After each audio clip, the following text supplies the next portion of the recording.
It's the end of the summer, and let's face it, we have all exhausted our bring a dish to pass recipes when we go to gatherings. So Anna Curry is a local chef who has some wonderful, wonderful ideas. This is an avocado salsa, and this really, really is a crowd pleaser, right? It is. Every time I make it, people want the recipe. Okay, so share it with us, and it starts with picking the right avocados. Okay, what's the key here? The key is you want a firm avocado, not too firm. You want to be able to push on it, and it gives a little. Okay, all right. Once you pick the right avocados, you have a good way to, everybody's got their own method of, peeling and cutting up avocados, but what's the best way that you found? The best way that I've found is to cut, of course, wash your avocado, cut it in half, take the pit out, and then just peel back the hard, firm peel. Then I cut it into slices and chop it for the salsa. Okay, sounds real easy, but I guess it'll take a couple of times to try that. And then also it has a couple different kinds of olives in it. What are the ones that you recommend?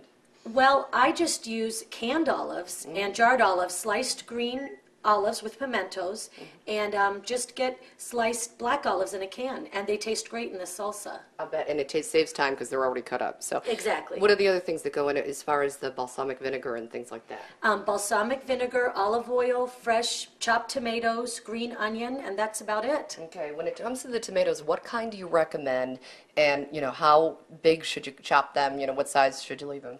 Well, it depends on what you like. I like them to be a little bit chunky in this particular salsa, and the kind of tomatoes I usually use are the vine ripe. Okay. I like the flavor over any other kind of tomato. Okay. And of course, if you're growing tomatoes in your garden, please use them. Oh my gosh, is that the way to get rid of the 900 million tomatoes that all of a sudden seem to pop out at the same time? So that's right. But the key to this one is as you're going to mix it up and keep it looking beautiful because it's very colorful. Is there any tips you want to pass along that way?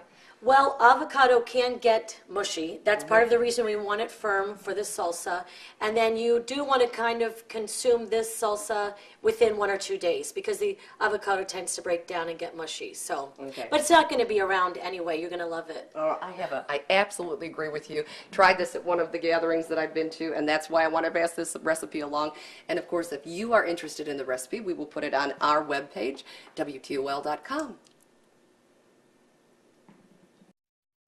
It's called a chicken wreath, but which sounds festive, like only for Christmas, but it can be made year-round, right? That's right. That's okay. Right. It starts with the crescent rolls, which we all know are easy to work with. They're already made. Right. And then what kind of shape do you use here? Well, you just need 2 cans for this recipe. And what we're going to do is take the wider ends of the roll and attach it to each other, going around your pizza pan, and then the pointy end should be slightly over the edge of the pan. Okay, now while you continue to do that, I'm going to put in the ingredients as you walk me through that. And this particular one that has a little bit of chicken in here. We decide to jazz this wreath up with a Greek flair. Oh, I love And you this. could put any kind of ingredients you want because this kind of crescent wreath idea works with everything. Oh, I love it. And it always looks elegant. That's the other thing I like about it. What have I put in so far? I've got some chicken. Chopped chicken, about 2 cups. Okay. Half a cup of red diced pepper, half a cup of green diced pepper, about 1 cup of feta cheese,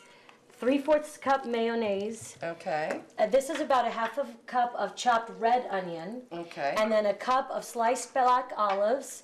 And then we just had some, about 1 or 2 cloves of crushed garlic. We're also going to put a teaspoon of oregano. Oh my Very gosh, Greek does that smell type amazing. of spice. Just scoop up a little in your spoon. Put one hand here so we don't want it to go over the edge. All right. And we're just going to place it around. I like that. Yeah. And then the whole thing is, it's an amazing, amazing comfort food, which can be served, I guess, as an appetizer. Or as a main dish. Then we're going to pull over the pointy ends, tuck it in, and then we're going to bake it at 350 for just about 7 to 10 minutes. It really doesn't require, it cooks up pretty fast because the chicken's already cooked. Okay. Oh, that's important to point out that you've already pre-cooked the chicken. Yes. Okay. How long did you put it in the oven for again? I baked it for 10 minutes to brown the bottom and then about 5 minutes to brown the top under the broiler. It is fabulous. And again, this is a perfect appetizer. It's a main dish. It's wonderful. The kids love it, and you can do anything with it. And another thing to add is that this is a great recipe to use leftover chicken on. Aha. I knew there was something to do with that. Yep. Well, we're going to dig into this, and if you'd like to, you can go to our website for the recipe, WTOL.com. Click on Anna's Kitchen.